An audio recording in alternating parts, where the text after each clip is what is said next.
ऊंट और गीदड़। बहुत पुरानी बात है। एक जंगल में दो पक्के दोस्त रहते थे। एक था गीदड़ और दूसरा था ऊंट।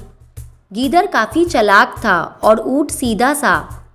ये दोनों दोस्त घंटों नदी के पास बैठकर अपना सुख दुख बांटते थे। दिन गुजरते गए और उनकी दोस्ती गहरी होती गई। एक दिन किसी ने गीदड़ को बताया कि पास के खेत में पके हुए तरबूज हैं। यह सुनते ही गीदड़ का मन ललचा गया, लेकिन वो खेत नदी पार था। अब नदी को पार करके खेत तक पहुंचना उसके लिए मुश्किल था, इसलिए वो नदी पार करने की तरकीब सोचने लगा। सोचते सोचते वह ऊंट के पास चला गया। ऊंट ने दिन के समय गीदड़ को देखकर पूछा, मित्र, तुम यहाँ कैसे? हम तो शाम को नदी किनारे मिलने वाले थे। तब गीदड़ ने बड़ी ही चालाकी से कहा, देखो मित्र, पास के एक खेत में पके तरबूज हैं। मैंने सुना है तरबूज बहुत मीठे हैं। तुम उन्हें खाकर खुश हो जाओगे, इसलिए तुम्हें बताने चला आया। ऊंट को तरबूज काफ़ी पसंद था। वो बोला, वाह, मैं अभी उस गांव में जाता हूँ। मैंने बहुत समय से तरबूज नहीं खाए हैं। ऊंट जल्दी जल्दी नदी पार करके खेत जाने की तैयारी करने लगा। तभी गीदड़ ने कहा, दोस्त, तरबूज मुझे भी अच्छे लगते हैं, लेकिन मुझे तैरना नहीं आता है। तुम तरबूज खा लोगे तो मुझे लगेगा कि मैंने भी खा लिए। तभी ऊंट बोला, तुम चिंता मत करो, मैं तुम्हें अपनी पीठ पर बैठाकर नदी पार करवाऊंगा। फिर साथ मिलकर तरबूज खाएंगे। ऊंट ने जैसा कहा था वैसा ही किया। खेत में पहुंचकर गीदड़ ने मन भरकर खूब तरबूज खाए और खुश हो गया।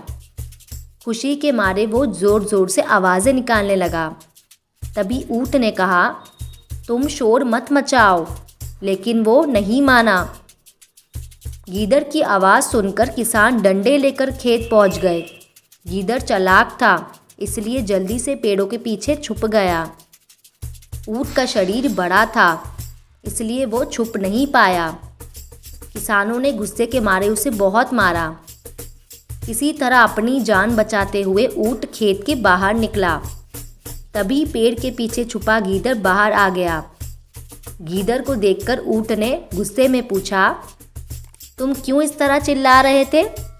गीदड़ ने कहा कि मुझे खाने के बाद चिल्लाने की आदत है, तभी मेरा खाना पचता है। इस जवाब को सुनकर ऊंट को और गुस्सा आ गया। फिर वह चुपचाप नदी की ओर बढ़ने लगा। नदी के पास पहुंचकर उसने अपनी पीठ पर गीदड़ को बैठा लिया। इधर ऊंट को मार पड़ने से मन ही मन गीदड़ बहुत खुश था। उधर नदी के बीच में पहुंचकर ऊंट ने नदी में डुबकी लगानी शुरू कर दी। गीदड़ डर गया और बोलने लगा, ये क्या कर रहे हो? गुस्से में ऊंट ने कहा, मुझे कुछ खाने के बाद उसे हजम करने के लिए नदी में डुबकी मारनी पड़ती है, इसलिए मैं अभी डुबकी मार रहा हूँ।